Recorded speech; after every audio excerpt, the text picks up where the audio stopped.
Hello, everyone, and welcome to the NFC West Divisional Previews. There will be no bias in this preview, at least from my end. But my father, Tony, he is a Seahawks fan. He is familiar with this division a lot more than I am, so he will be speaking on it, and I can't promise the unbiased portion from him. I don't know what you're talking about. I'm completely unbiased. I just wish the other three teams would burn in effigy. But other than that, Well, we have a lot to discuss today, and we'll be doing this in alphabetical order. We'll be starting with the Arizona Cardinals, Los Angeles Rams, and then is it the Seahawks or 49ers, you said? it goes 49ers and then the Seahawks. Okay, that's the order we'll be going on, so if you want to find your team, that's where you know to look for it. Now, up first, we have the Arizona Cardinals, and I'm probably higher on them than you are. I'm well aware of that. I am buying the Kool-Aid, but I think we have to address the biggest issue with the Cardinals to jump out of the gate, and that's how much do you trust Kyler Murray? So I'm going to ask you, how much do you trust Kyler Murray? I think he's that guy that, he's going to give you 2 games where he is absolutely stellar, and then he's going to let 2 stink bombs out, right? And that's one of the reasons why their offense is so run forward, to try to mitigate his stink bombs. But the problem is they haven't had the offensive line, in the past couple of years to make it effective. Last year, if you look at that game against the Rams, this is where the bias might come in, guys. And all they had to do was win, and then Seattle would have been into the playoffs, and the Rams would have gone home. And he throws that interception at the end of the game. He's just up and down. But talent-wise, there is no arguing that he is a top 10 talent at quarterback in the league. That's where I reside as well, is I think he's extremely talented, but he is more limited than, say, some of these other talented guys where he is smaller. His body does not handle the hits as well. And I know a lot of people point out, especially in my Cardinals preview video I already uploaded, that he doesn't miss games. Listen, just because he doesn't miss games does not mean his body isn't affected by hits. We all accumulate body damage throughout our everyday lives. The difference is he plays football. When you take a hit from a guy who's 100 plus pounds than you and a foot bigger, you're gonna feel it a bit more than if he's 50 pounds heavier than you.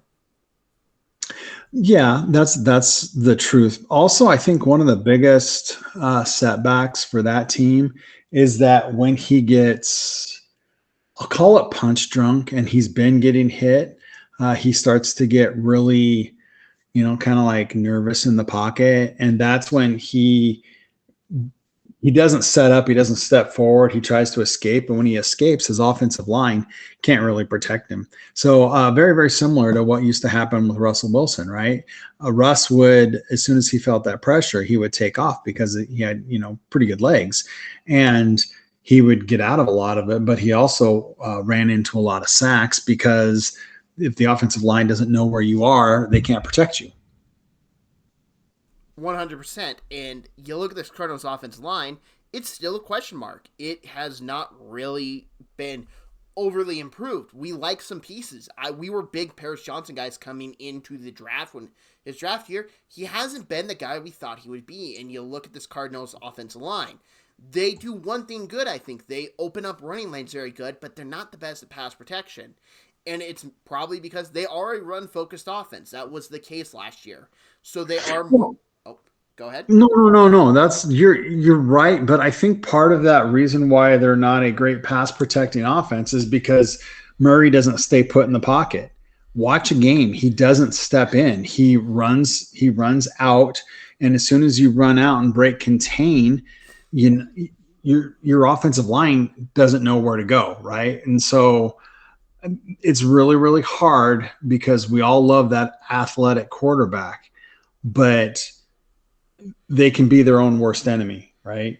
So it's just something to look forward to. If you look at a couple of the other running quarterbacks in the league, Lamar, Josh Allen, they have not taken away their running ability, but they step up in the pocket a lot more than what they used to.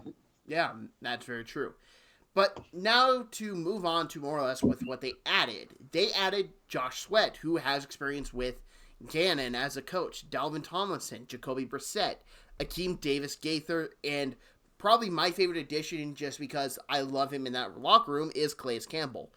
Any of these moves that really make you think, oh, they got a lot better? Well, I mean, Josh Sweat obviously makes them better.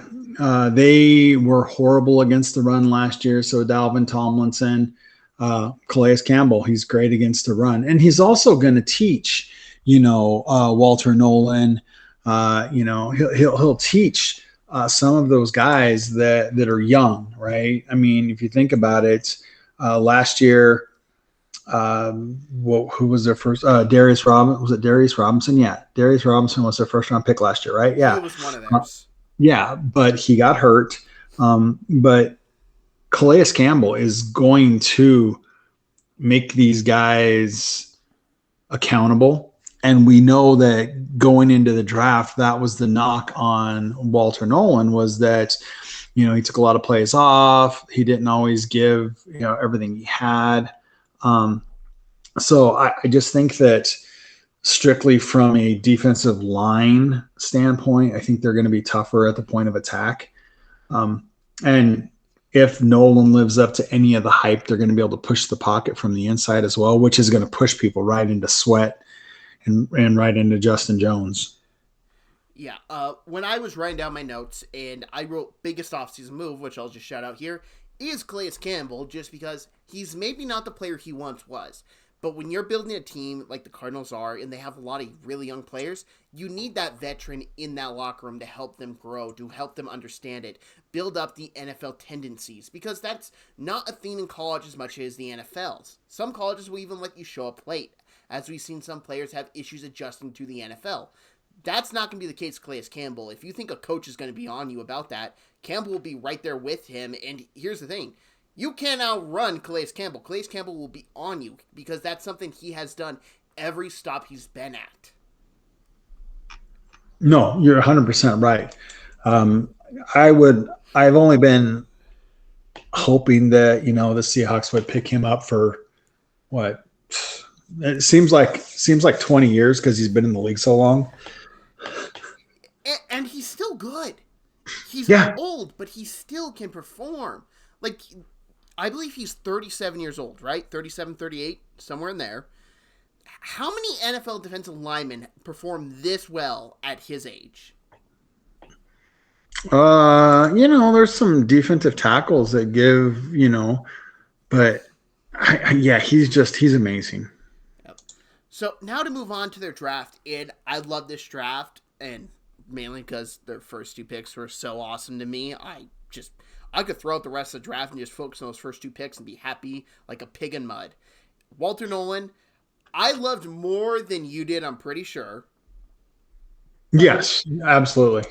I had a astronomical grade on Walter Nolan, to the fact I had written down in my notes, within his rookie contract, I could see him being a top 5 interior defensive lineman in the league. That's how highly I thought of him. Does he have his issues? Yes. As we just addressed, he has some character concerns about taking plays off at Ole Miss. But those are stuff I'm not as worried about because you do have Calais Campbell. You have that more mentor type figure for him.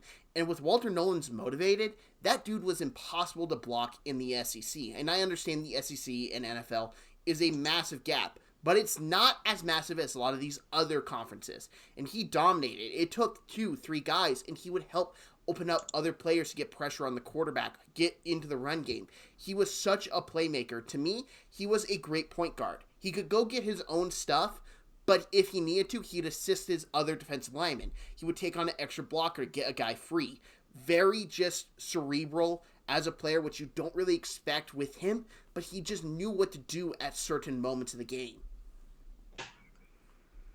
Fair enough. Like I said, for me, it's you can have all the talents in the world, but if you don't have the drive, you're never really going to make it. And you can't just Calais Campbell can be there to mentor and everything else, but I mean, there's a lot of people in college that work on the mentorship, and you think about it at college, they're trying to get drafted, right? So you would think that they wouldn't take plays off in college.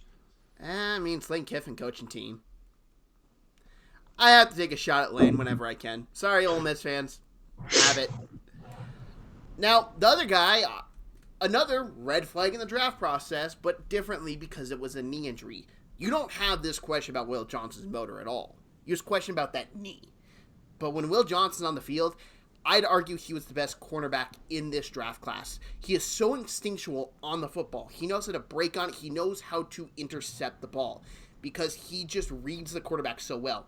If he doesn't work out at cornerback, I think he could be a back roaming free safety and just get a lot of turnovers and be a big impact in the secondary. So one question I have for you, and I want to preface this by I really like him as a prospect as well, and I hope that his knee is fully healthy so that he can achieve what I think he can be. Devil's advocate side, do you see him, since he basically played boundary corner in college, to where you don't have to worry about a lot of those things because he did get beat, right? So basically he was able to section off people, get him towards the sideline. But his coverage skills, I don't know if they're as superb as what a lot of people thought. So the thing with Will Johnson, I would say, is he sometimes gets a little over-aggressive, a little handsy, and he gets beat on some of those. I think the best thing the Cardinals' defensive staff, their DB's coach, and Gannon himself can work on is patience. Because he does like to jump those routes, but he sometimes misses badly, and that leads to big-time plays. And as you said, he gets beat deep. He hand fights, but he doesn't always win, and when he gets beat, he gets beat. Well, he doesn't have the recovery speed. No, he doesn't. And maybe that's something that can be helped out by Budda Baker, because that dude can just go all over the field and help out, especially with a young cornerback. Well, especially since DK's not there to catch him anymore. Yeah, where's DK at? In Pittsburgh. catching passes from your boy Aaron Rodgers. Oh, when we get to that episode. Yeah. So anyway, finishing up. Well, we both like Will Johnson, Jordan Birch. I think he's gonna be a good player, just as that third or fourth. A good edge. rotational. Yes, exactly. I do like Cody Simon as a linebacker. I think they got a good one in him. Denzel Burke, the DB out of Ohio State, he's serviceable, but he's going to be down in that rotation, right? So, real quick on Denzel Burke is he was really hyped up during the college football season, and I never personally got it. I think he, as you said, was serviceable, but I do believe he's got the tools to be a special teams gunner. And what do you think about him in that role? Oh, absolutely, right? So, and in the fifth round, if you got a guy that he can give you minutes when somebody's hurt or whatever else, and then he's valuable on special teams, absolutely. Yeah. Hayden Connor, this move raised my eyebrow, because do you know his measurables off the top of your head? Oh, I do not. So I had them written down here when I did the preview, and I unfortunately didn't talk about him. He is 6'6", 315 at guard. So here's the problem with a guy that big is Kyler can't see around, which is one of the reasons why he has to run out of the pocket to throw the ball. That's why I was shocked when I read his measurables doing the video. I was like, okay, wow, that is enormous for any quarterback, let alone a quarterback with Kyler Murray's height. Yeah, exactly. And Kitten Crawford, guy from Nevada. I watched very little Nevada games last year. Wasn't that Nebraska? No, he was Nevada. Okay. He was Nevada. He looked fine when I watched him. I didn't watch enough Nevada games. I didn't watch enough of his film to fully comment on him as a player. So now moving on, we have the Los Angeles Rams, and whew, should we just get your negativity out of the way, and I can gloat about that? I can just rave about this team for the next hour. I don't have any negativity about them. They're a good team. Well, you're not as high on them as I am. Is what I'm trying to say. I wouldn't even say that that's accurate. I think they're going to win. I think they're going to be number one in the division, barring Stafford being healthy, and right? I think that's the big thing we have to talk about here is Stafford's injury history. And the reason why I think we should mention it is he's already been reported having back issues this year. Now, he is, I believe, 38 years old, if I'm correct. And that is not an easy 38 with all of his prior back injuries. That is a hard 38. I think we heard on Bootleg Football a couple years ago, E.J. Snyder said that he was an older quarterback version of it because his body's taking so much damage. That's true, but the one thing I think you have to remember is he sat out a lot of the preseason stuff last year with back concerns, right? I personally just think that they're keeping him healthy, and they put the back in as the reason why. If that's the case, I'm all for it.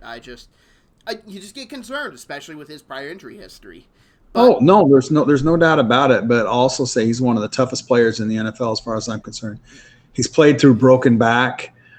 He's just tough. Question: did he break his back from carrying the Lions franchise or during a game? Probably a little bit of both. It was weak because of carrying him. So yeah.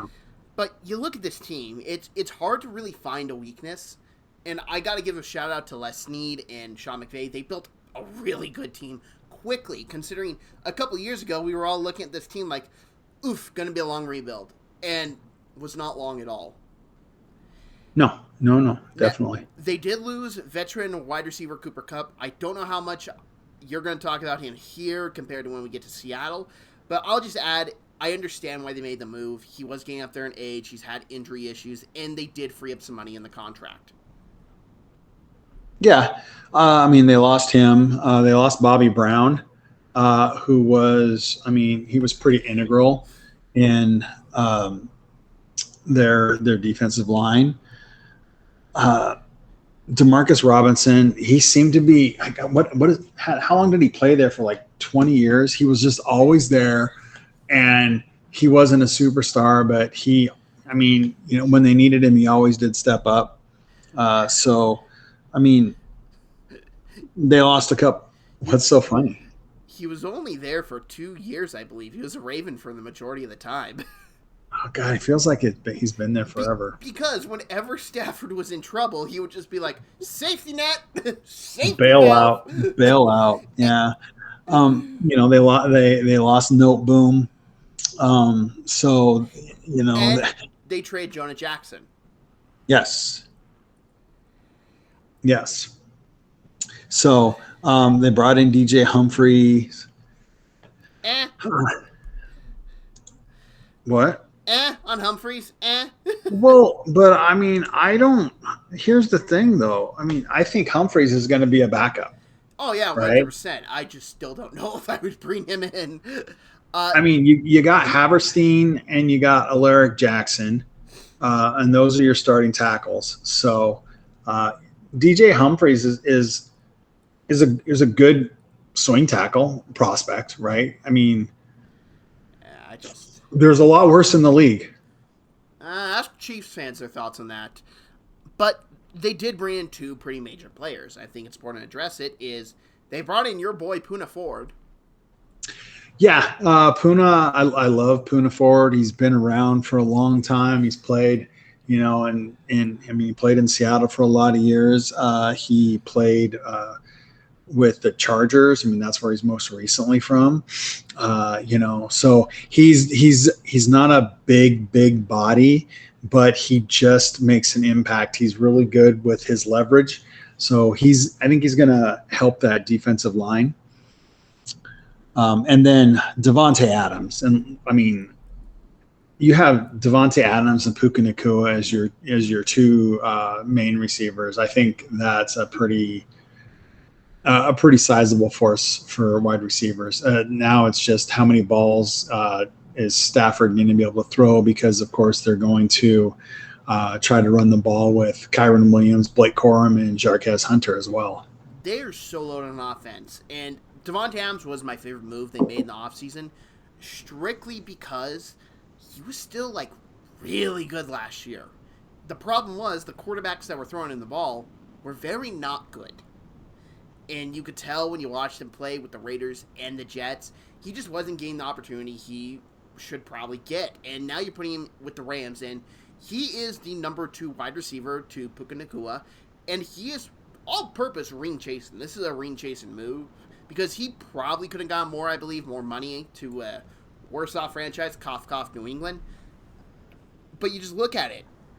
You got Puka, you got Devontae. That's terrifying.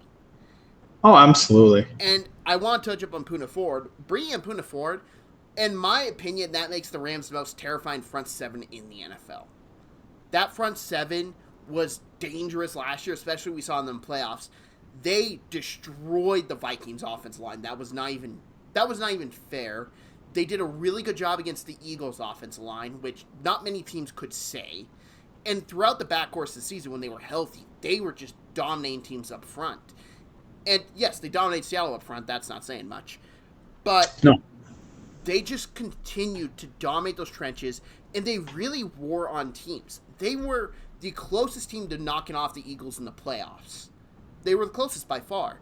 And you look at how the Eagles ran through everyone else, that should be taken notice, especially with how much that line beat the tar out of everyone from Philadelphia. They couldn't beat the tar out of the Rams. Yeah, okay.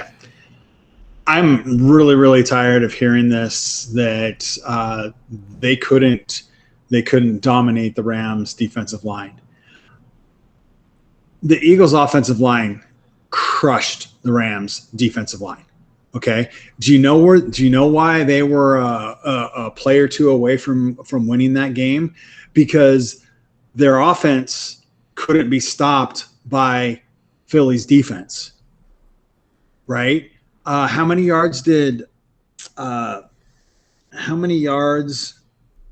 give up on the ground in that game? Did the Rams give up on the ground? I'm actually pulling it up right this second as we're discussing. It was 285. Yeah. Okay. Don't bring, their defensive line is that. I'm sorry. No. All right. I disagree, because how many of those were just big explosive plays by Saquon? Yeah. So it's still. So what did he have? He had 3 big runs. 3 big runs. So if those 3 big runs account for more than half of that, like, it's still a good game, but the Eagles didn't dominate them. I mean, you look at the fact that Jalen Hurts had nothing going that game at all. Nothing. He only had stuff on the run game in the department, because the Rams would cover everyone downfield. He'd scramble, get yardage. I do think the Rams held up in that game, especially when you look at the fact that the Eagles didn't tee off on them until the fourth quarter, because that was a rainy game. The footwork was not good. It was designed for the Eagles' offensive line. I will take the Rams to beat the Eagles' offensive line this year. I straight up will. Okay, well, we'll see, because I'm pretty sure they play. So, yeah. Now to move on to the draft, and they are one of the teams that didn't have a whole bunch of picks, but I loved what they did, especially with the fact they got the Atlanta Falcons first-round pick next year. That's big. Going into a draft where there are going to be some quarterbacks. You're going to have 2 first-round picks. So I think that's great. You can find somebody, and it doesn't have to be the number 1 overall pick, right? But you've still got Stafford for probably a couple of years after this year, so it's where you can sit a guy and let him learn, and then when Stafford does ride off into the sunset, you've got a guy that you believe in. Yeah, phenomenal piece of work, and I have been very particular with how I said this. The Rams draft, I think, is fine. Like, nothing blows me away, but knowing they got that Falcons first round pick makes me love what they did. Up first, they took Terrence Ferguson. My bad. I had that wrong in my notes. a Ferguson talented guy. He reminds me a lot of Tyler Higbee. Yeah, that's I think for especially for that team, I think that was a I mean that was a great get, right? So Oh yeah, I say Higbee because when I watched him and I compared it in my head on draft day, I'm like, oh, they know exactly how they're gonna play him. He's gonna have a good season. He's not gonna be an elite tight end in the league, but he's going to do what needs to be done, what the Rams offense wants done, and it makes logical sense. Up next, they took Josiah Stewart, and I don't remember how high you were on Josiah Stewart because I think I was much higher on him. yeah, you were.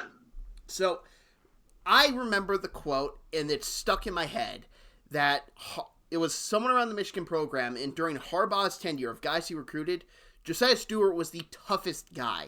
And considering all the NFL guys that walked through that locker room, that raised my eyebrow. And then I watched his film, and I see why. Don't get me wrong, there's still some gaps in his game. He could improve as a pass rusher, but I look at him and I just see a very good run defender right now that has some pass rushing tools that can be unlocked in the future. Especially when you look at a talented defensive line like the Rams, I really love the pick. No, that's fair. Jaquez Hunter, I honestly didn't watch a whole bunch of him. I watched very little games. I just wrote down solid player. Yeah, he's going to give him some depth, which is good, right? Ty Hamilton, more youth on that interior defensive line, never a bad thing. Chris Paul Jr., a guy I was pretty high on as well. I'm not saying like first round. No, I'm saying like where they got him, I love the value. Talented guy, knows for the football. Then they also took Muntfield from Pitt. I could see him becoming a return man. That's really where I like him as a player. And then they went and signed one of my draft darlings, Sean Dolick. Sean Dolick, to me, was the guy I didn't understand why he wasn't drafted, and I will be repeating that for probably his entire NFL career because I expect a longer one. He has a nose for the football. He gets to the football. He's a good tackler. He can create turnovers. I don't get why he went undrafted. Someone should at least take a shot on him, and the Rams are going to take him, and I am just going to laugh in everyone's face when he does good.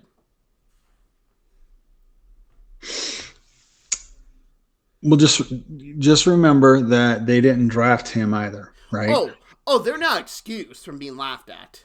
So, yeah, so let's just pump the brakes a little bit on that. We'll see.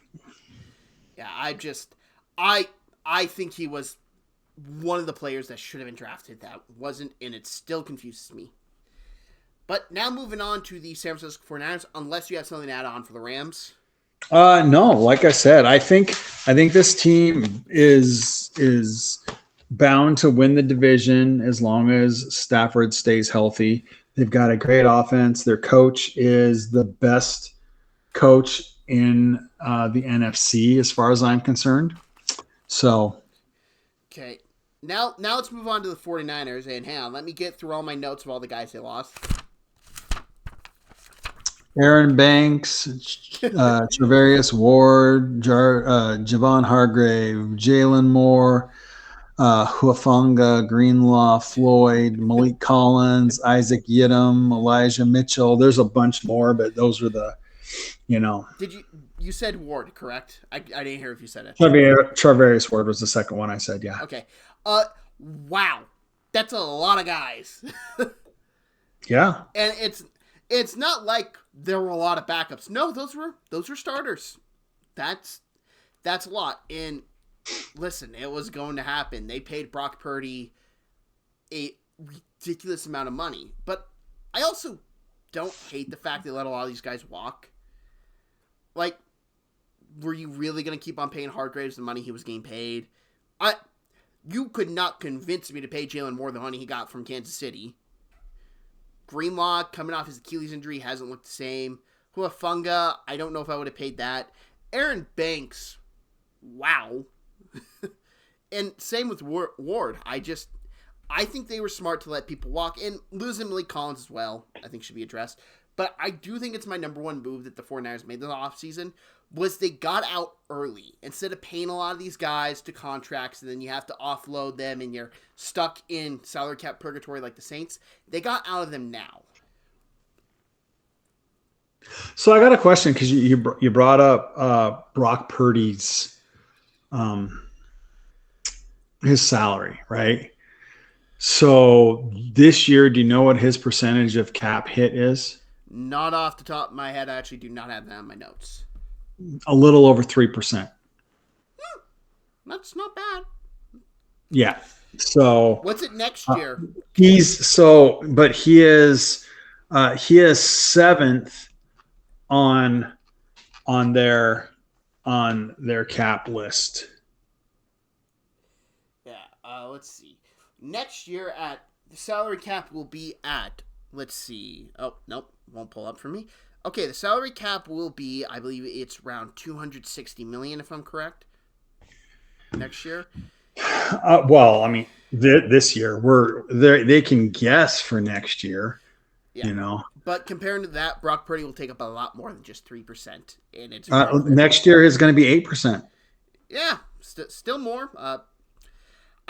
I don't know if I'm a fan of paying him that contract. I've been very vocal about it. I do not think I would have paid Brock Purdy the franchise salary. I think we're going to see why very shortly, especially as you are offloading guys. And one guy we forgot to mention real quick and just popped in my head because I read my note is they traded Deebo Samuel as well.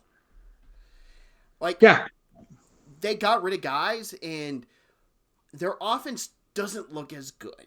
It just straight up doesn't. And I love Ricky Pearsall Jr.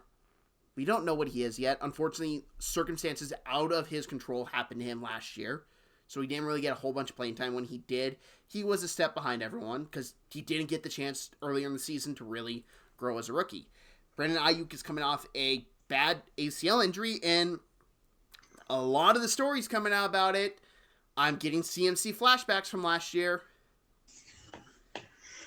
Yeah. Well, so let's I'm going to use pump the brakes again on this. San Francisco was decimated by offensive injuries last year, right? And we both think that they have an upgrade at right tackle from what they had last year. They didn't have Ayuk still, right? Really, the only player that they had was Deebo, and he was injured for a few games as well. So other than that, in theory, they're going to have McCaffrey back, and they were still a top 10 offense. Their offense will be fine. It is designed for motion, so their offense will be fine unless Trent Williams goes down. Yeah. Because if Trent Williams goes down, I think in 3 years they have not won a game when Trent Williams was out. And let's face it, Williams is older, right? I know that they loaded up on the defensive line this year, but I think that was one of the things that you and I talked about during the draft is they didn't. I mean, Connor Colby from Iowa in the 7th round, right? I think that was the only that's the only offensive lineman that they went after, right? And we know that there were some really good guards. There were some really good tackles that they could have got to help themselves out, and they didn't. Last year, their defense let them down. You notice that a lot of their defensive line is gone. That's the cost when you're having to pay this contract to Ayuk, this contract to Williams, this contract to CMC, this contract to Purdy. You have to replace that defensive talent you built up. Well, I think a lot of it is because of look at the talent that's already left them, right? And so then they brought in Hargrave, right? Remember when they brought in Hargrave a couple years ago from the Eagles, it was a big signing and everybody's like, oh my God, they're going to dominate, right? But, they have to get rid of these guys. They didn't pan out the way the 49ers had hoped. And so they're just getting rid of them. Like you said, not only for salary cap reasons, but also for production reasons. And so they're doing this year what the Rams did, in the last 2 years is where they jettisoned a bunch of cap and they drafted like 50 players in the draft. Remember the draft from 2 years ago for the Rams, right? But they have like 14 or 13 draft picks or something like that. Yeah, it was ridiculous, and we saw the 49ers. Do you just want to jump towards this draft because we're already talking about it? Yeah, yeah. So, I mean, you think about it, their first 5 picks are all defensive linemen. Mykel Williams, Alfred Collins, Nick Martin. I don't know a lot about Nick Martin, so you can talk about Upton Stout from Western Kentucky. I really liked him. And then CJ West from Indiana. I mean, you got 2 really good defensive tackles. Mykel Williams is really strong against the run. It's going to be interesting to see, with how they play defense and with how they scheme, if Bosa is going to end up pushing, the quarterback towards Mykel Williams, and his sack production might be higher than what he ever had in college. Yeah. I'm debating if I should say something about Mykel Williams because you listened to me during the draft process. You're not a fan. Not a fan. And that's where I'm at with him is you're taking a guy, toolsy as all get up. I understand that. There's just one thing. You drafted a pass rusher who doesn't rush the passer at the 11th pick. Now, let's say you draft in the 2nd or 3rd round. I'd be like, okay, good run defender. But you need someone to get after the quarterback because what are you going to do when you look at this defensive line? And I like a lot of their other draft picks. Do not get me wrong. I do not think this is a bad draft. But what are you going to do if you're an offensive line coach? What are you going to do if you're coming up with a game plan? See that Nick Bosa? He's going to need attention. Make these other guys prove it. And I saw Mykel Williams not prove it in college. I'm not going to expect him to prove it in the NFL. I mean, that's fair. We've seen that a lot. I think that his situation is far better for him to be able to prove it than what it was before. We always see these traitsy guys from Georgia and the traitsy guys from Alabama, and they get into the NFL and oh my God, this is kind of hard because I don't have 13 guys on the defense playing at the same time that are all going to be drafted in the NFL. And so, but talent-wise, he's definitely there. And Georgia's defense is weird anyway. I mean, how many years have we talked about, like, we always cringe about taking a Georgia defensive lineman or edge high simply because they're brought in there off of pure talent, but they're not really taught the tools to get them in the NFL. So this is something I think is a problem in Georgia football in general. And I believe that Kirby Smart, great recruiter, I don't think he's the best talent developer. And that's fine. You can be like that in college. Georgia fans, do not come at me for that. I'm not calling him a bad coach. But you look at the guys who move on. Fran Brown went to Syracuse. Their secondary didn't look as good last year. And it's stuff like that that you really wonder about drafting these Georgia guys advancing the NFL level. Do you have a Jalen Carter that works? Yeah, that dude's a one-of-a-kind freakish athlete. But Jordan Davis, he hasn't blossomed like a lot of people thought he would, and that's saying something considering the line he's on. You just look exactly. You look at these Georgia guys and you question it. Now, I have more faith drafting the defense tackles from Georgia because I think they build more interior first, and that's why I don't like this pick. And that's fine. We'll you're entitled to your opinion. We'll see. I don't think it's going to be horrible. Remember what they were horrible against last year? The run, right? He is a very good run defender. And now to continue on that, I like the rest of their draft a good bit. Minus the fact they did not take an offensive lineman. They should have done that. But Alfred Collins, we both really liked him. Oh yeah, he's good. He's a beast. Yeah, and that's a guy I think can provide more pass rushing help than Mykel. Nick Martin. Nick Martin, as you said, you didn't watch too much of him. I watched a good bit of him. Unfortunately, I watched a lot of Oklahoma State last year. He is a really good, get this, run defender. He comes downhill. He plays the run very good. Stout, solid corner. CJ West. This guy, I had a second-round grade on. I loved him. And what was he? Oh, yeah, run defender. Knows the theme? Yeah. They took Jordan Watkins, the other Ole Miss wide receiver. I was a little on him. I don't know if you watched too much of him. Well, I mean, you think about it, where you picked him up, I mean, that's fine. Yeah, Jordan James, one of my draft crushes at the running back position. Perfect for Kyle Shanahan. The one thing you got to tell Jordan James, and he has all the tools, in my opinion, to be a starting running back in the NFL, but he needs to relax. He gets so amped up, he wants to go, go, go, and he runs into blocks that aren't finished yet. The holes aren't finished, opened up, and it's just not as productive as you would like to see. If the 49ers can get him to relax, calm down before a running play, he would be a problem. Marquez Siegel? I think it's Siegel, but I don't know. Siegel. I apologize for butchering the name. Is a safety that I think could bring some special teams attributes to the team. Curtis Rourke. I like Curtis Rourke a lot. He was one of my late-round quarterbacks I'd like to see a team take a chance on.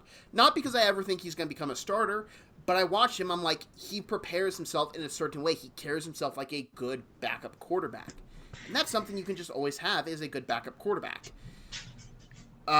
Ironically, one of the guys I did not watch was Connor Colby. The one offensive lineman they drafted, I can't comment on. I just think it's one of those too little too late, you know? But we'll see. But we can comment on the final one. Junior Bergen from Billings, Montana. Yeah. He was good for the Grizz, and he was a more or less drafted to be a return man, a special teamer, in my opinion. Oh, yeah. I don't really think he'll have much playing time at the wide receiver position, although, who knows, the 49ers seem to get injured very often, but he's a guy I believe that can develop into a return man down the road. No, I agree. So I guess the one thing we do definitely need to talk about is the fact that Robert Saleh is back as defensive coordinator. I love the move. I will say until I'm blue in the face. There were other issues in New York than Robert Saleh. A lot of other issues. Cough, cough ownership. Cough, cough crazy old man they brought in. Cough, cough GM could not draft offense to save his life. There were other issues in New York than Robert Saleh. And Saleh is, we all know, a great defensive coordinator. And this is a rehabilitation for him. He knows he's going to go to San Francisco. And how long till he gets another head coaching opportunity? Honestly, it's going to, I mean, if their defense is, revitalized, he'll be gone next year again. Yeah, it's insane. Let alone, like, if you're a college team, I would take a chance on him. Oh, definitely. Yeah, I love that.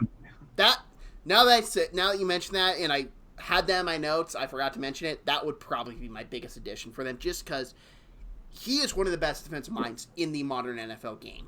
He just is. I would agree with that. So now we talk about the ugly duckling of the division. The ugly duckling? Where in the world do you get that from? Redheaded stepchild, I'll take. I mean, that was right there with Sammy. Simply, well, but it's not even that. I mean, everybody seems to forget about the Seahawks. So I went ugly duckling because bird mascot. Oh, well, yeah. I feel that you left some meat on the bone. I did not think of redhead stepchild. That's on me, everyone. That's on me. All right. So, I guess first and foremost, we can just talk about some of the off-season changes, right? Last year. Do you mind if I start? No, go for it. It is your podcast. It is my podcast. It's on my channel, and I'm going to be completely honest, and I love Sam Darnold. We all know I love Sam Darnold. I still do not understand the Geno Smith letting him go. And I get it. He wanted to go to Pete. I get it. Guess what? You're still under contract. I'm not moving you. So so this is pretty simple. And this has come out in the last like few weeks. DK asked for a trade last year. Not this year, this offseason, but the offseason before. Now, he wanted it. Before you talk about that, how much of that was because of Ryan Grubbs as the offense coordinator? No, this is pre-Ryan Grubb. Oh, okay. So last offseason. Okay, my bad. Yes. Okay. Wanted out. Snyder said no, and really McDaniel didn't know the inner workings of the team, right? So this year comes forward, and DK had his little spicy tantrums, and Geno had a couple as well, and so they both wanted out. Geno and DK both wanted traded.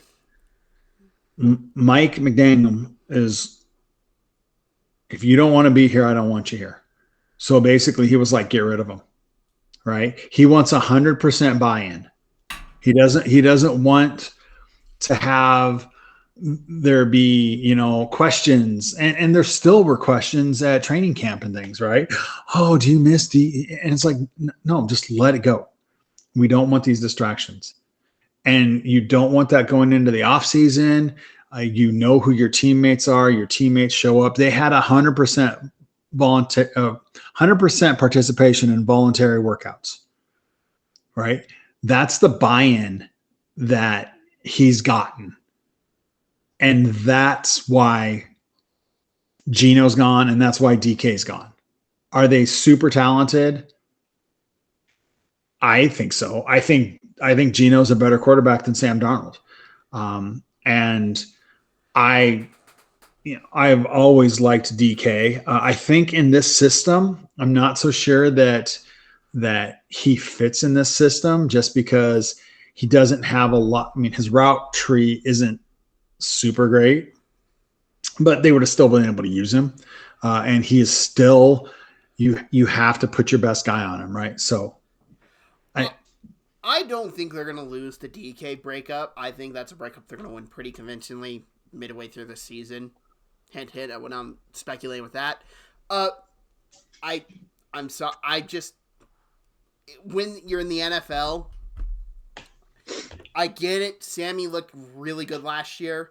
I still think you could have at least gotten more than a third-round pick. And that's a big thing for me is... For Geno? Yes, for Geno. Oh, yeah, I don't think so. I look at the teams that need a quarterback. Now, obviously, the Jets weren't going to call him. As awesome as that story would have been, not happening. That would have been hilarious. But you look at the Steelers. Are you telling me Geno Smith wouldn't have been better for Pittsburgh, and you probably could have just done that with the DK stuff, other stuff? Like, look, Seattle probably could have Minka Fitzpatrick right now with how they moved off him. Tell me that wouldn't be better? Well, as a player, absolutely, but you don't want to take on that salary cap, right? And so do I say that Minka wouldn't be awesome in this defense, and do I love Minka Fitzpatrick? Absolutely. But they got what they could get out of him. They moved on. And I mean, it's basically it's a non-topic right now. I think it's a pretty big topic when I look at the two teams, and I like one direction way more than the other. That's where I am, because and my issue with Darnold, and this is where I'm going to come back with Darnold, and I do love him. He only had 1 year of production. That's something we all have to keep in mind here. As good as he was last year, it was 1 year. Do I think the Vikings should have let him walk? Absolutely not. But it is 1 year production, and by all means, great job by the Seahawks, because they have an out directly after this year, if I'm correct in the contract, correct? Oh, yeah. So if he stinks it up, they can move off him, no harm, no foul. I don't see how this team is better today with Sam Darnold instead of Geno Smith. They don't have to be better because of Sam Darnold or Geno Smith. That wasn't the issue last year. The issue was the offensive line. The issue was the fact that Geno had the least time to pass in the league. And the running plays that they were calling were horrible because they lined up in the same formation and they ran the same running plays every time. Defenses knew going into games what Seattle was going to do more so than Seattle did. That's the issue. If they can fix the offensive line, bringing in Zabel, this scheme that they're running is perfect for him. They brought in Christian Haynes last year. Guess what? That was the scheme that they're running this year was what he ran in college. That they have, Lucas is back, and for all accounts and everything that everybody's talked about, he's pancaking people again. He's stronger. He's quicker. Charles Cross has added muscle, and he had a really solid year last year, right? And Oluwatimi he's not a superstar. I don't think he'll even, sniff any Pro Bowls, but he's solid. He was solid last year, right? So the Seahawks will live and die this year on how quickly that offensive line comes together. And at least now you have an offensive line coach and an offensive coordinator that have worked together, and they actually work together and not kind of like magnets, opposite negative. And, so they were just not, it didn't work last year.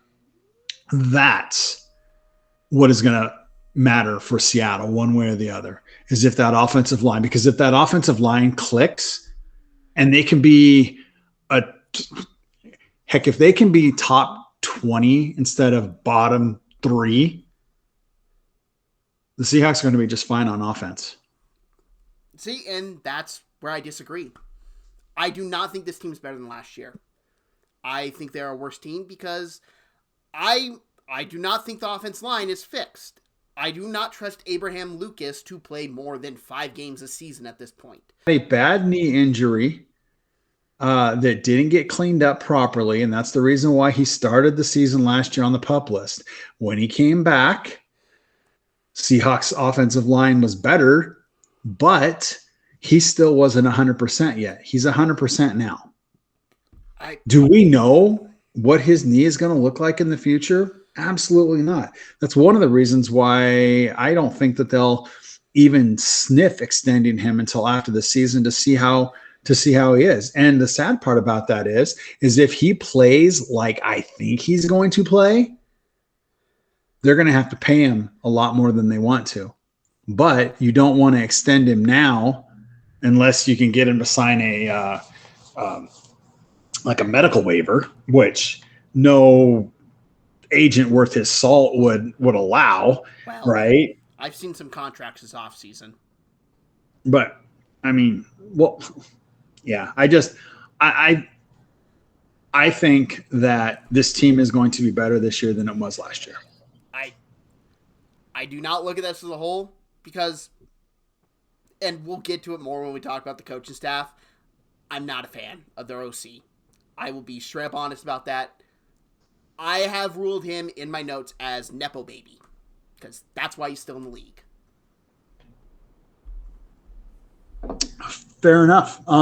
So the losses for the Seahawks this year, they cut Draymond Jones and Roy Robertson Harris. They did release Tyler Lockett, and then of course they traded DK. And I was gonna say a couple more. So they cut Noah Fant here just a couple weeks ago, and there are a couple of defensive players that they got rid of as well that weren't going to make the team. So their ads, of course, Sam Darnold, like we already talked about, Cooper Kupp. You had asked if I was going to talk about Kupp like with the Rams or with with the Seahawks. And so I figure I'll just address it really quick with the Seahawks. Is he the Cooper Cup Triple Crown winner? No, right? I mean, he's a couple years removed from that, but he's healthy. And the thing is in this offense, what makes him great is the fact that he'll block and he runs timing routes, right? And that's what this offense is about. So I think that he's for what they paid for him, for what they're going to get, I think was definitely worth it. His knowledge and what he's teaching the young receivers on this team is super impressive, and that's one of the things that even I've listened to a couple of Rams podcasters, and they're like, his knowledge for football is one thing that the Rams are going to miss because he was like a coach on the field. Yeah, and I have nothing against the move. I actually think a lot of their free agent contracts they signed were intelligent because they're easy to get out of. I don't think there's a single contract they can't get out of after the season. Cups is probably 2 years, just the way it was designed. But it's guaranteed $17.5 million, 3 years, $45 million. Yeah, DeMarcus Lawrence. Yeah, he's basically on a 1 year deal. Scantling. There is a lot of talk on this team, or a lot of talk amongst the sports analysts and things like that he might not even make the team, just because of some of the youth. There's a lot of people that are really high on Torrey Horton, Josh Jones. I don't think that Josh Jones will make this team, even though they brought him in as a swing tackle. I really don't think so. I think that as it sits right now, there's too many other players that can play tackle, and I just don't think he's gonna be there.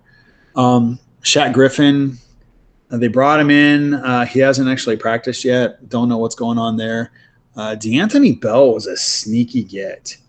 Not sure why Cleveland let him go, but he's been showing out in off-season workouts.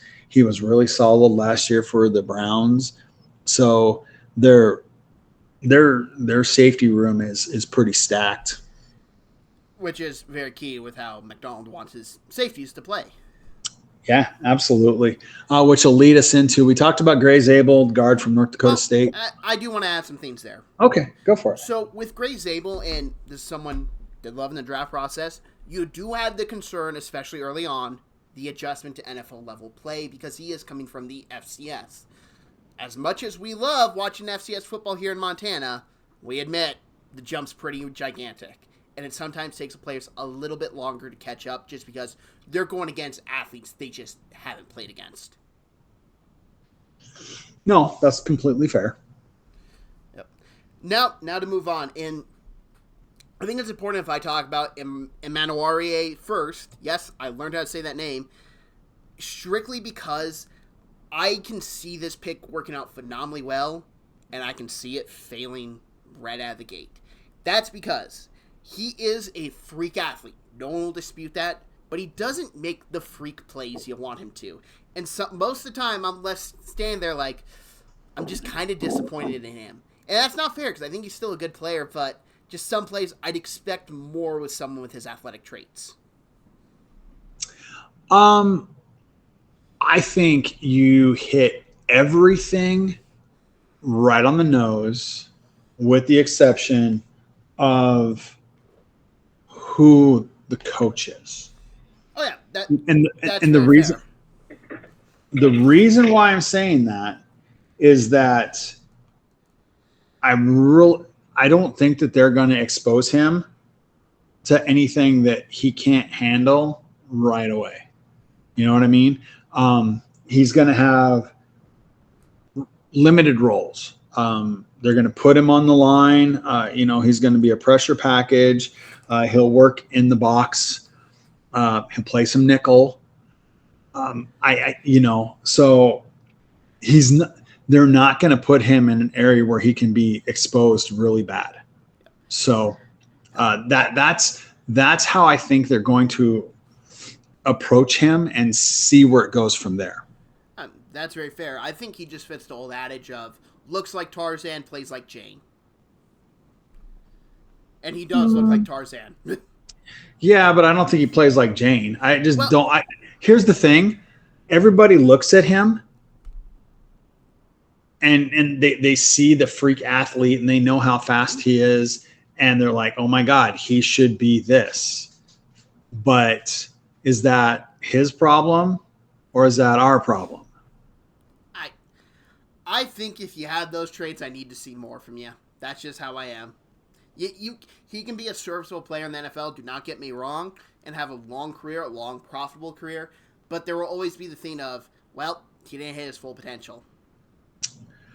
Yeah, well, I'd say Mike's track record with safeties is pretty darn good. So we'll go there. Elijah Arroyo. I know you weren't as high on him as I was, and rightfully so. His college career, not exactly outstanding, injured a lot. That being said, if he can stay on the field, he's a game changer. I think in other drafts I would have liked him a lot more, but he was in such a loaded tight end year this year that I was just like, eh. Yeah, no, he's one of the best, if not the best, receiving tight end in this draft. But I'm just going to ask, how much of that is due to the fact he had probably the best quarterback in college football last year playing for him?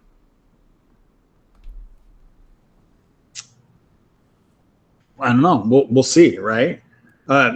Your hands when you're catching everything, and that's been throughout his career. He doesn't drop things, right? He's been injured, but he doesn't drop things, and his catch radius is phenomenal. The Seahawks are actually lining him up as an X receiver at times too. Yep. Now to move on to Jalen Milroe, and took me by surprise. It didn't take me by surprise actually, because I saw the pick and I was like, yeah, that's a Schneider pick, especially in the third round. Gobs of potential. I don't know if this works out. I think it's going to be a fun watch during the preseason because he is such a tremendous athlete that it will be fun to watch. Oh, he's going to ball out in the preseason, and we're going to hear, he needs to be starting, except he's going to ball out versus,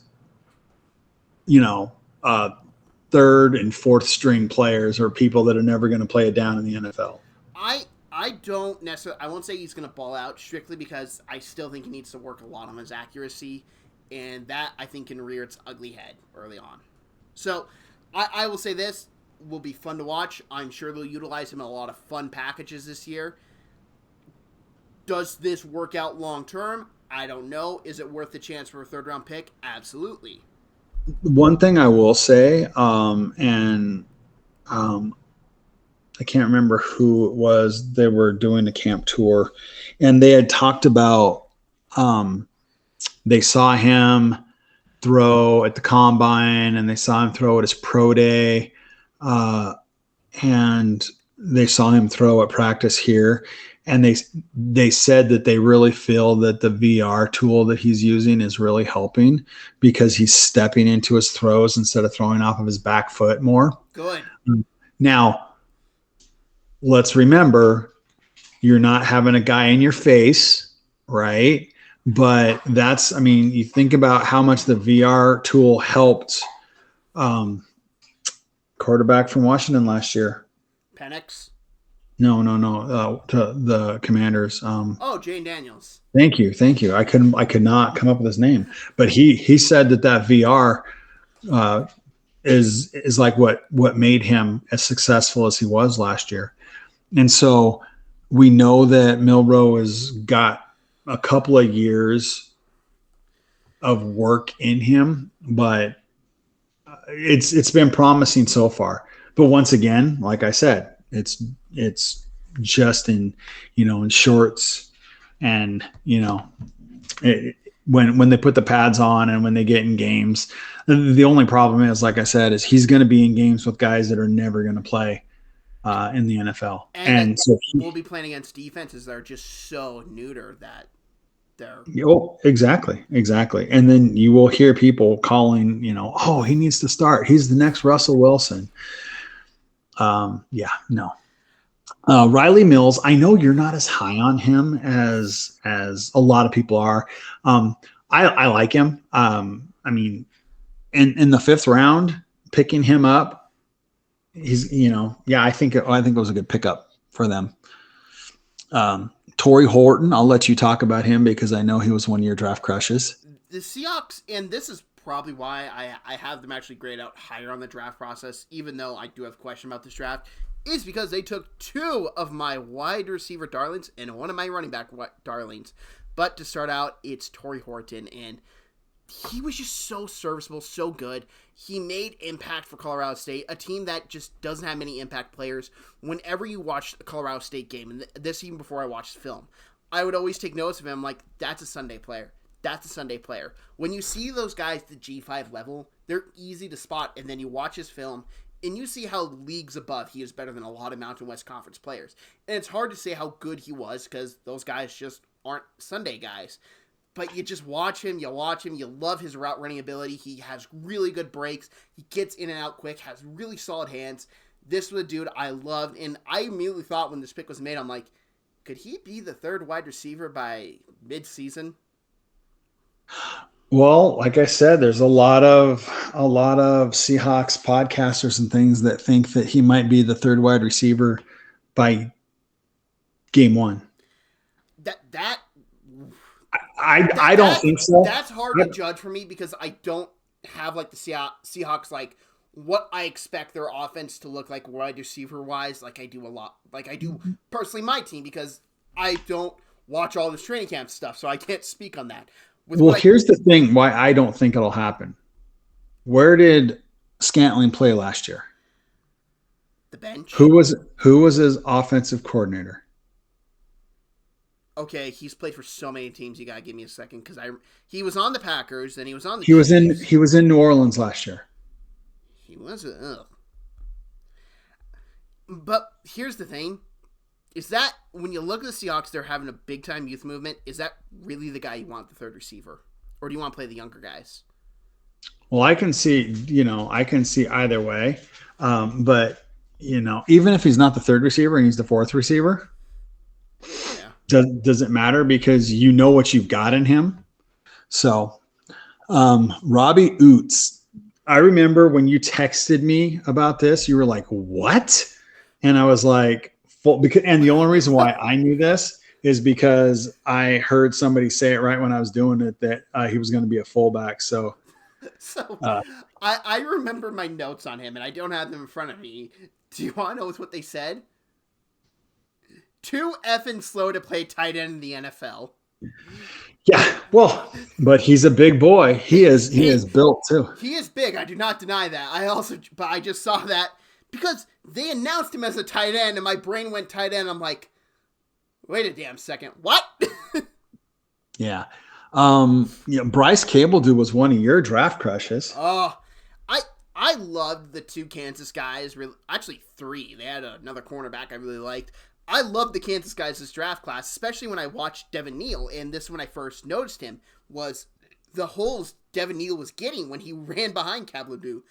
It was so noticeable, and I'm just watching, and I'm watching. Every game I was watching Devin Neal's, the holes were just gigantic, and I'm like, how was this team not winning more games? Well, then you look at the quarterback issue. They had a lot of injuries, but pass protection he was solid in. Even when the quarterback would scramble and hold on the ball too long, he was holding his own. And then, like I said, he was just a monster in the run game.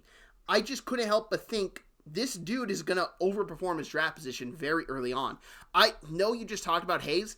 I honestly think he'll be a better player than Hayes. I think he'll start by the end of the season over Hayes. And that's possible. His relative athletic score is crazy. Yeah, although he gets downfield. This is not someone who just mauls someone and is done for the play. No, he's running downfield. Like on screenplays, he gets out in the open. Here's the thing. I would more look at Jalen Sundell passing Christian Haynes before I think Cable do. Just in this offseason, Cable do has had a lot of struggles. And it's probably just a footwork thing. It'll take some time for him to get used to. But Jalen Sundell, who was undrafted last year out of, that's right, North Dakota State. There should just be a pipeline for those farm boys going to the NFL. Oh, wait, there is. There is, right? But his relative athletic score is like 9.7. Cable Dew's is the same. They're just physical freaks. So, and the irony on that is if needed, Cable Dew can go out to tackle as well. Do you want me to handle the next guy? Because I was higher on him than I think everyone else, apparently. Oh, go for it. Go for it. Damian Martinez I had as my 6th rated running back in this draft class. Think about all the guys in this draft class. Yeah. That's how highly I thought of him. Big, powerful runner. He will be that power back, that short yard situation. I saw him drafted and I was thinking, they moving one of their running backs? Because in my head, he is going to be an NFL guy right out of the gate. He's too talented not to.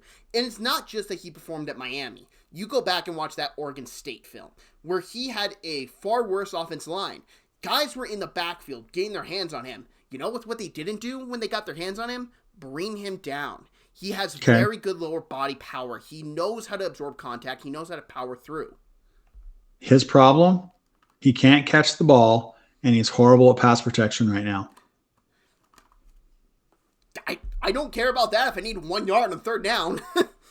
Yes, but you also need players that are well-rounded, right? So that's something he's got to work at. Other than that, everything that you said is 100% accurate. He is a special runner. Yeah. Right? That's the type of pick I look at, and I just think, like, guys, we overthought the draft process. Yeah. Mason Richmond, tackle/guard out of Iowa. Started 4 years at Iowa, which is, it's impressive. Yes. So yeah. Other than that, I would be surprised if he makes the team. I think he'll probably get sent to the practice squad.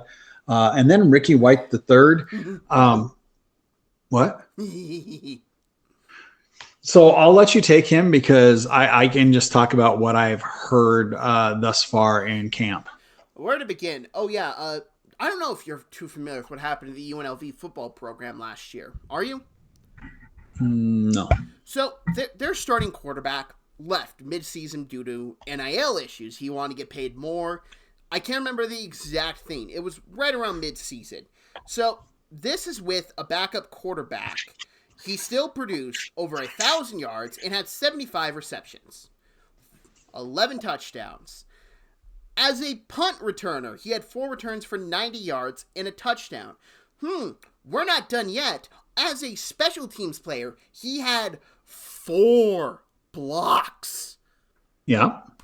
Like, again, we overthink the draft process and say you don't care about his receiving stats. Fine. You don't care about what he did as a receiver. Even though he was a good route runner, had good solid hands, and could go up and make the catch. Fine. Put that to the side. You know what's important in the NFL? Special teams. Those are hitting yards. You have a guy that can make an impact on special teams, on those 4th downs, those crucial plays in the game that if you make one of those big-time plays, that can help you win, and you just don't draft him. So the only thing that I'll say, because I agreed with everything you said on the special team side, right? The one thing that I'll say is he has not made any splashes in camp. Not in OTAs, not in anything. He hasn't made any big splashes. So maybe he's going to be a late bloomer. So one thing that I was kind of shocked that Seattle didn't do in this draft. And so prime example, when you said you weren't surprised that they took Milroe, I would have bet money that I didn't have that they had drafted a tackle with that pick. and I would have been wrong. So I So, can't say off the top of my head if there was a tackle right around there that was drafted that oh you yeah, can make the yeah. argument. There was quite a few still. So, I'm sure you remember more vividly than I do. well, so let's just go back to a tackle that was drafted in this draft from Indiana Oh in the yeah, fourth round, fair. right?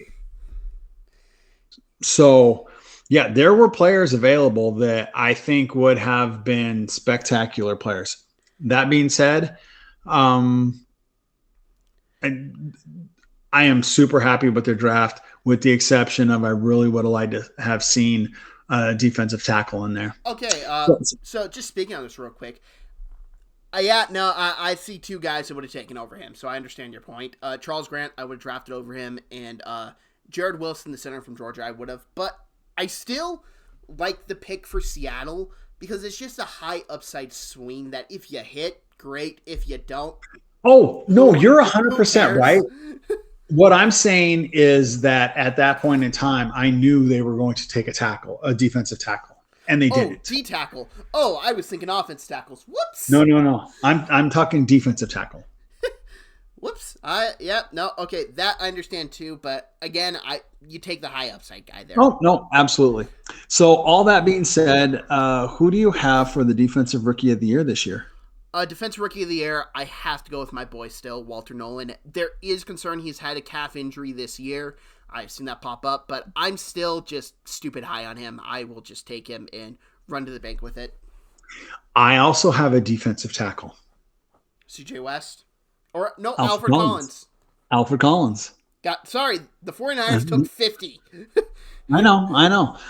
Who's your offensive rookie of the year? Terrence Ferguson from the Rams. And the reason why I picked him is because I looked at these draft classes, and I didn't really see anyone that I think blew me away to the point, and I looked at Terrence Ferguson. And he's built for that offense. He's built for the offense. I know his exact role. He's going to work, and Stafford does like getting his tight ends involved. He was just my pick. The same player I picked. All right. Defensive player of the year. You're going to laugh. I took Jared Verse. Okay, no, I'm not going to laugh. No, that's just because how much lower I was on him last year than you were. No, I was super high on him. I picked Leonard Williams.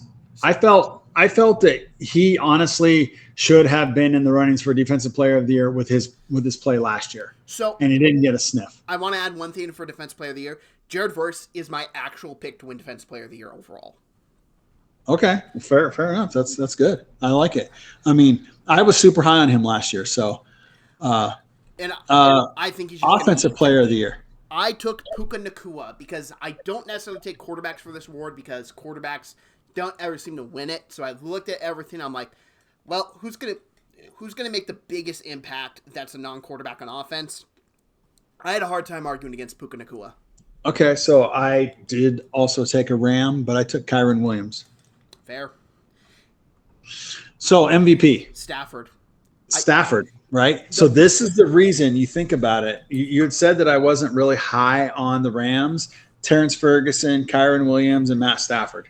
Yeah, but you're not as high as I am still. Well, because I think they can be had. I just don't think anybody in this division can do it, right? So, the draft class is ranked. I'm curious to see where you have it because I struggled with this a decent bit.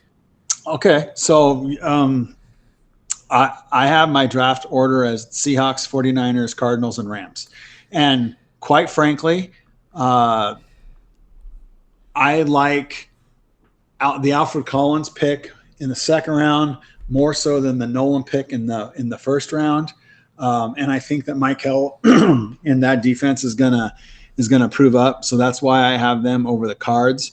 And the Rams, there was plenty of yes, they got a first round draft pick for next year, but I think that they're a Super Bowl contender this year, and they could have taken something, or they could have taken a player right there that would help them win this year. And that's where I felt the Rams. If we ranked of teams I thought that I loved what they did the most in draft night, the Rams would be one just because that pick is stupid good. But ranking the draft classes, I had one difference, and I swapped your first and second. I had 49ers, Seahawks, Cardinals, Rams. The reason why I had the 49ers, even though I do not like the first-round pick, the rest of the draft was so good. I disagreed not taking offensive linemen until later on, but I looked at their class, I saw the vision, and I saw Robert Saleh coaching them, that I just like, these guys are all just going to play really good out of the gate, except one guy, and I'll stand by that.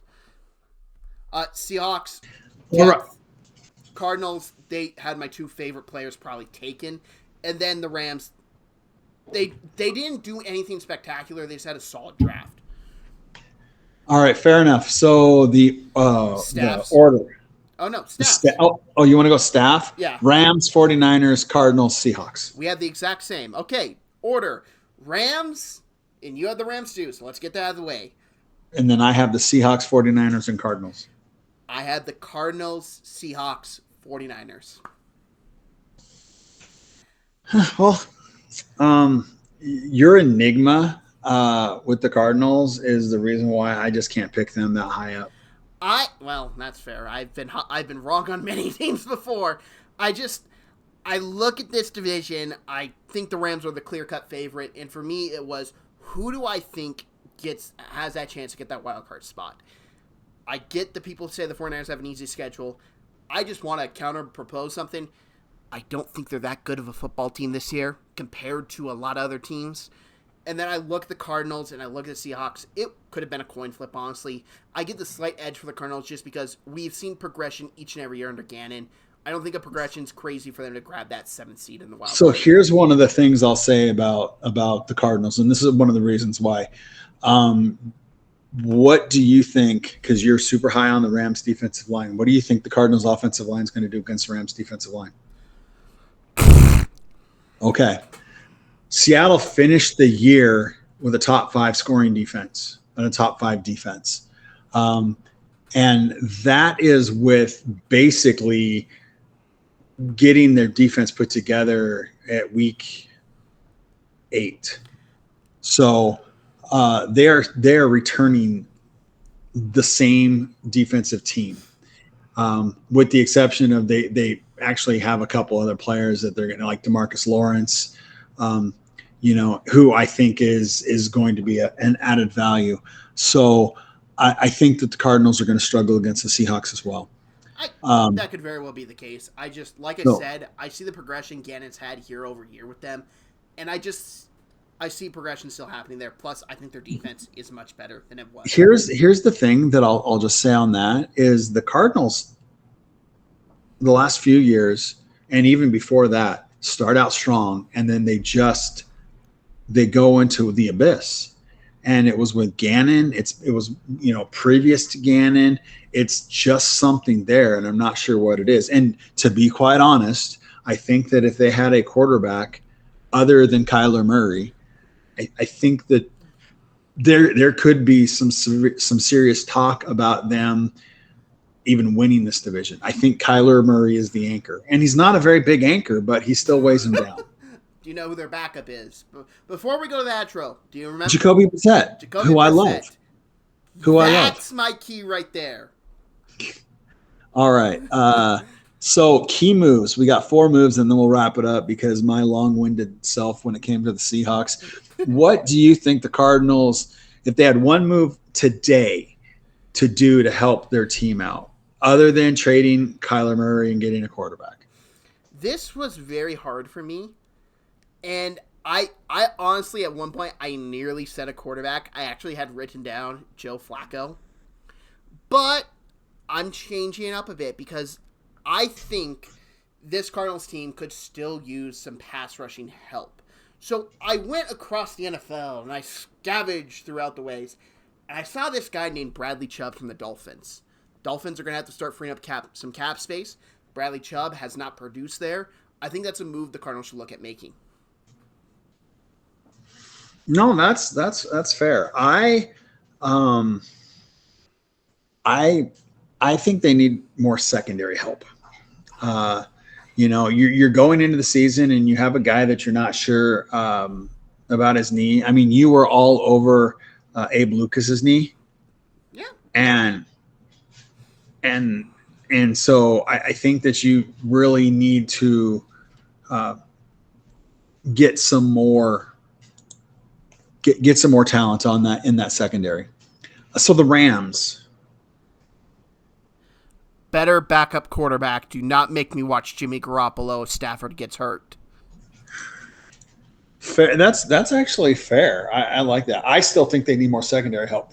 Ahkello Witherspoon had a really solid year last year, but he seems to be up and down. He has a solid year and then he kind of falls off, and then solid year and then falls off. 49ers. Pass rusher. They need a pass rusher. They could go get Bradley Chubb, like I mentioned. They just need another pass rusher opposite Nick Bosa. I said O-line help. That is fair, but the day the 49ers invest in the offensive line, it's the day pigs fly. Yeah, but they'll trade for people, so that's why. And Seahawks. And I actually have a name for this position, so it's kind of funny for this. The Seahawks, I really had to think about it because I honestly went a couple ways. I was like, well, they could use a third wide receiver, I still think, but I do like the youth movement, and like I said, I'm very high on Torrey Horton. They don't need a running back. You could argue offensive lineman, but looking for a team to move an offensive lineman right now, I just couldn't find a spot. So I will say this. I would just like some middle linebacker depth, some just more depth in the linebacker position, because I just view that as a very weak spot if a guy gets injured. Trade for Mozzie Smith. Yeah. I don't think Dallas fans would be upset at that. Nope. Yeah, no, Mozzie Smith, and we can get into that when we get to the NFC East, which will be the last one. Man, I think he needs a fresh start. Well, and Adam Durde actually, had a really good relationship with him when he was in Dallas. So I will add, they could just use to go find a nose tackle, just in general. Yeah, no, true. Okay. Well, all right. With that, we're done with the NFC West. We have a little bit of a disagreement on Seattle's offensive line. I'm pretty sure there will be a bet involved at some point in time this year with that. Yep, there certainly will be. But now it's time to roll to the outro. And I would like to say thank you, everyone who watches. If you got through this is the longest podcast I think we've ever recorded. This is a long boy. I've been watching the timer. It's gone up there. If you like this, hit that like button. If you're new to the channel, hit that subscribe button. I'm trying to hit 300 subscribers by the start of the NFL season. At the time of this recording, I am at 278. All that love, all that help would be grateful. Then if you want to check out some season team previews in which I just talk about singular teams, there's 32 and 32 on this channel. I'm still going through it, but we have a lot of teams done. I will be uploading a San Francisco 49ers Seattle Seahawks video here shortly in the next couple weeks. I hope you all enjoyed this. Stay tuned for more NFL content coming down the waiver wire. Thank you very much for watching. Have a great day.